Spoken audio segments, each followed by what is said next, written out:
Hello and welcome to another video dealing with the My Confirmation webpage. Today we're going to handle the very basic feature of just logging in and hopefully be able to address some of those questions that you might have. So I guess let's go. The first thing that you do is you kind of go up here to the top to your address bar and you type in the address myconfirmation.org, .org, and go ahead and go there. You'll notice my site does take a little bit to load up, but other than that, you should be fine. This is the page, and this is what it should look like, at least at this time. There's a couple different ways. You could go all the way to the top and find this thing. I find that's hard to find on a phone, which is why I put a button right here, and you can just kind of click on that, and you can go to your login page.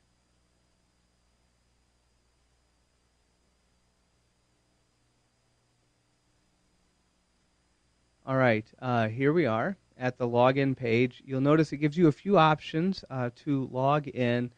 You can sign in with your Google account, your Facebook account, Twitter, and so on and so forth.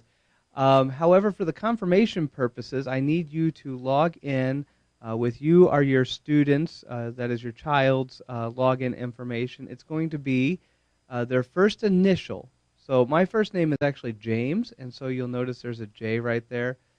So James, and then my last name, so Sansom, S-A-N-S-O-M. And so that's going to be my login username is going to be J Sansom. And then it comes to my password. Now, I've signed in a few times, so my password's kind of already inserted in there. But if this was my first time going, my password would be, well, password. Except for it's going to be spelled a little different. It's going to have a capital P. It's going to have the @ sign.